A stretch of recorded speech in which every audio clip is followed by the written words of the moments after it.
Assalamualaikum warahmatullahi wabarakatuh. Bertemu kembali Bapak dan Ibu di channel Cak Nur Berbagi.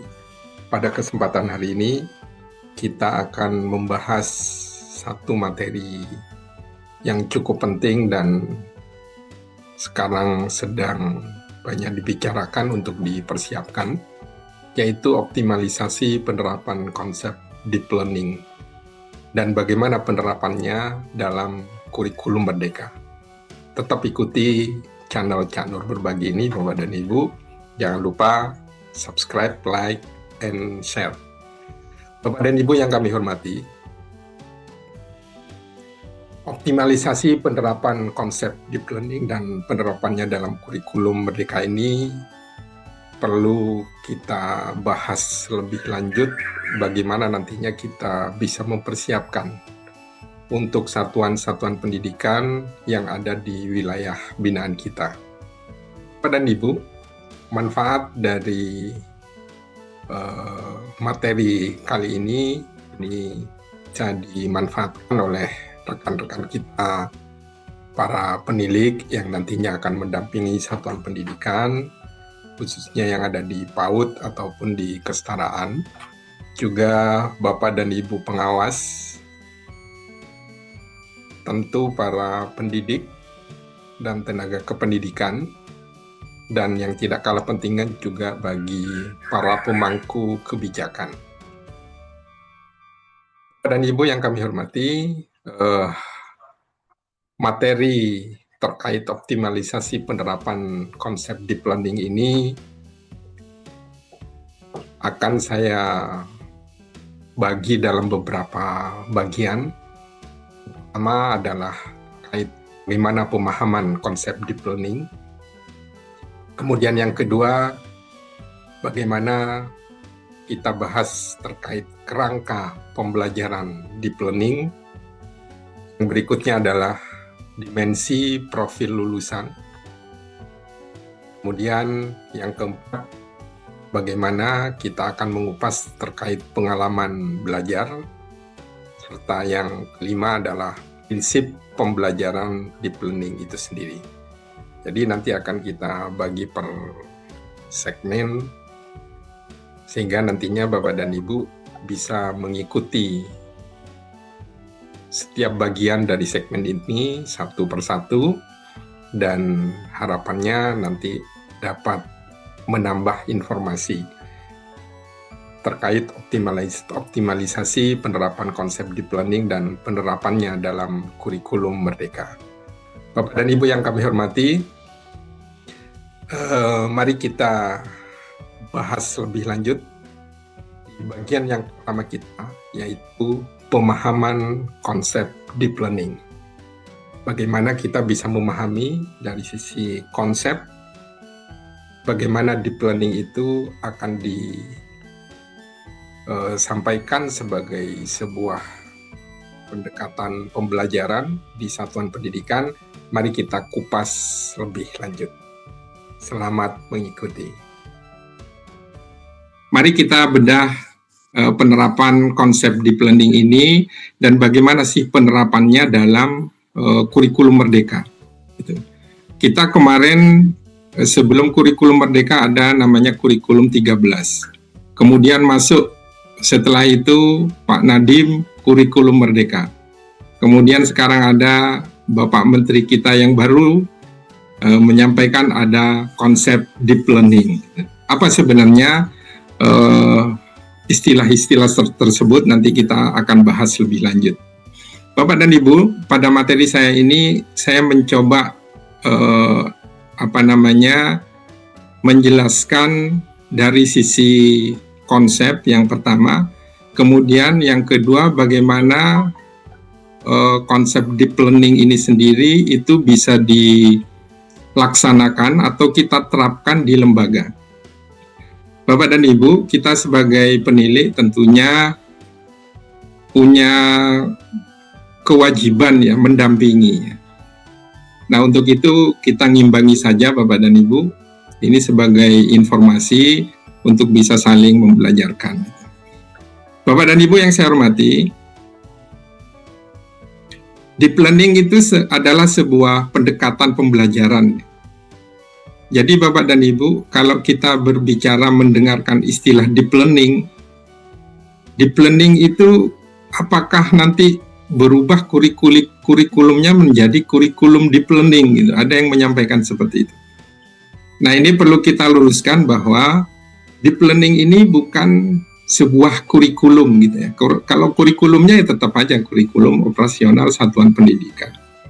Deep learning ini adalah pendekatan pembelajaran Bapak dan Ibu yang mendorong siswa untuk memahami konsep secara mendalam, menghubungkan ide, menerapkan pengetahuan pada situasi yang baru. Bapak dan Ibu, ada beberapa karakteristiknya, di mana deep learning itu menjadi sebuah konsep pendekatan yang di dalamnya ada beberapa karakteristik yang nantinya kita perlu ketahui. Yang pertama adalah karakteristik pertama adalah menghubungkan pengetahuan sebelumnya dengan informasi baru. Jadi apa yang disampaikan di satuan pendidikan, baik itu di pendidikan anak usia dini atau pendidikan kesetaraan dan yang lainnya, bagaimana seorang pendidik bisa menyampaikan informasinya itu dengan menghubungkan informasi yang sebelumnya dan informasi yang baru, sehingga ada keterbaruan informasi di situ. Kemudian melibatkan berpikir kritis dan refleksi. Artinya apa? Nanti Bapak dan Ibu kalau yang di PAUD tentu, wah ini bahasanya kok terlalu tinggi ya. Jadi ini adalah bentuk stimulasi. Bentuk stimulasi yang nantinya diharapkan anak-anak itu nanti bisa berpikir kritis dan refleksi. Kalau di pendekatan pembelajaran itu ada istilah higher order thinking skill ya. Bagaimana guru menstimulasi anak agar bisa berpikir pada tataran yang lebih tinggi. Itu kita sebut dengan HOTS ya. Higher order thinking skill. Nah, ini bagaimana nanti arahnya sebenarnya mereka bisa berpikir kritis di situ. Sehingga tidak terjadi yang kita sebut dengan LOTS. LOTS itu lower order thinking skill. Jadi berpikirnya malah menurun gitu ya. Jadi ini jangan sampai terjadi. Kemudian fokus pada makna dan hubungan antara konsep. Jadi tidak hanya sekedar menghafalkan, mengetahui itu, tapi mereka bisa memaknai apa yang mereka kerjakan.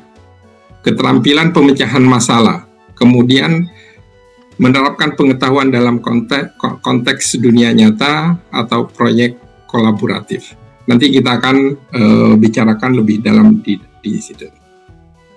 Bapak dan Ibu, dari sisi konsep ini menurut definisikan deep learning itu sebagai proses pembelajaran yang bermakna, relevan, dan berbasis tindakan nyata.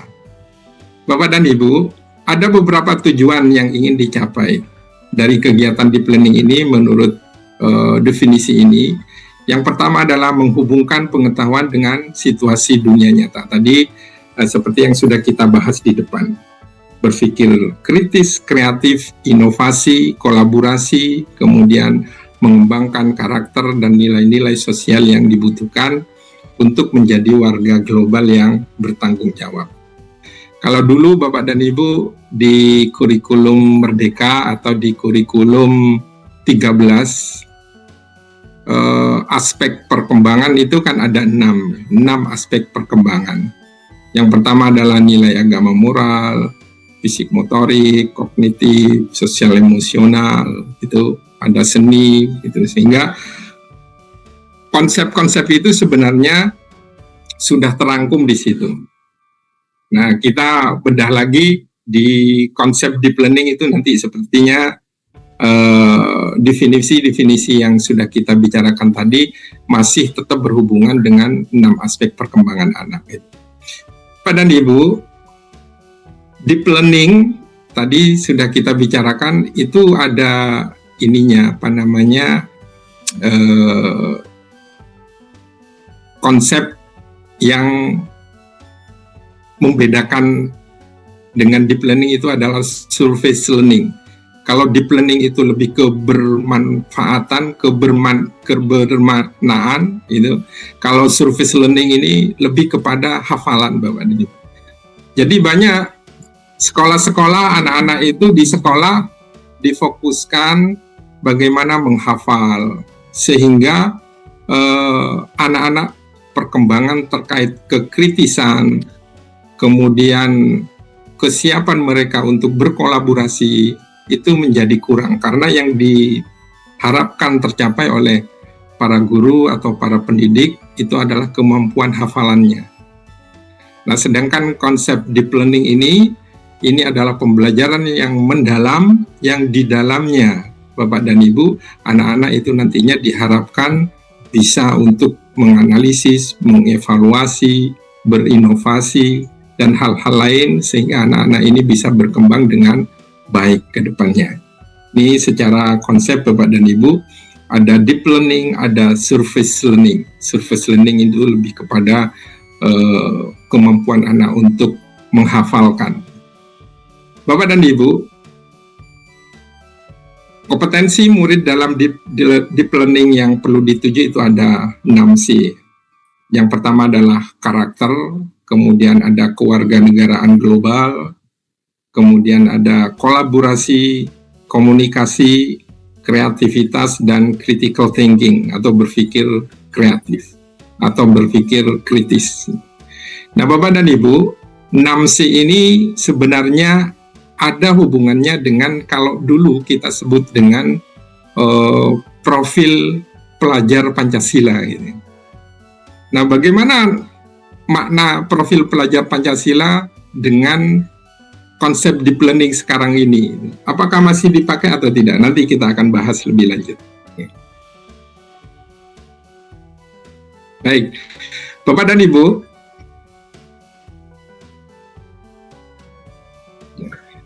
pembelajaran mendalam atau deep learning tadi itu dibutuhkan untuk menyongsong masa depan itu yang semakin lama sepertinya anak-anak kita itu akan menghadapi banyak perubahan yang masa-masa depan itu sangat sulit untuk diprediksi gitu. Sehingga anak-anak ini perlu disiapkan Bapak dan Ibu, putra-putri kita, bagaimana mereka dalam belajar, bagaimana dalam menimba ilmu, mereka benar-benar memaknai ilmu tersebut nanti bisa dimanfaatkan untuk apa. Dan mereka sadar dengan apa yang mereka lakukan. Nah, perubahan masa depan ini sulit diprediksi, maka kita siapkan anak-anak sekarang. Gitu.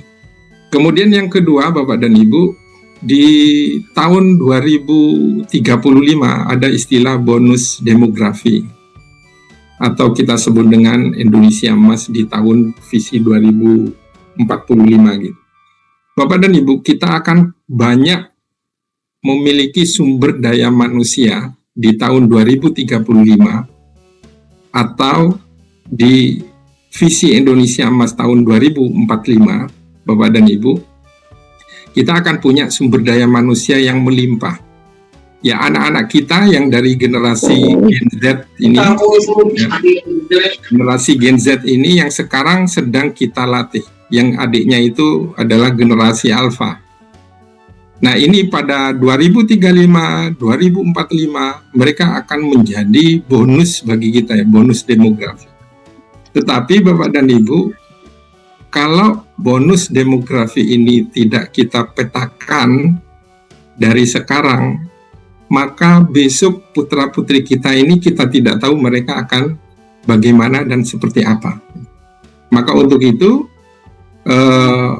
Kementerian Pendidikan, para ahli-ahli pendidikan itu mencoba mendesain bagaimana pembelajaran-pembelajaran itu memang benar-benar bermakna. Jadi ini terkait bonus demografi. Positif, tetapi juga akan negatif kalau tidak bisa kita kembangkan sesuai dengan jalurnya. Itu bonus demografi kita. Kemudian berikutnya Bapak dan Ibu, permasalahan mutu pendidikan. Kalau kita baca di rapot pendidikan, Bapak dan Ibu, satuan pendidikan sudah punya rapot pendidikan, kita akan bisa melihat bagaimana kemampuan literasi dan numerasinya. Kemudian bagaimana tadi sudah saya sampaikan hot study, higher order thinking skill, kemampuan berpikir pada tataran yang lebih tinggi. Ketimpangan mutu pendidikan.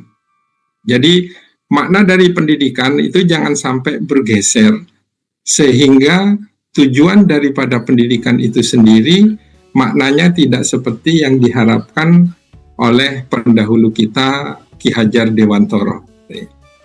Dengan 3 kalimat beliau yang luar biasa, ing ngarso sung tuludo, kemudian ing madyo mangun karso, tuturi handayani. Nah, artinya apa Bapak dan Ibu? Kalau Ki Hajar Dewantoro menyampaikan di depan itu sebagai contoh, memberikan contoh, uswah gitu ya.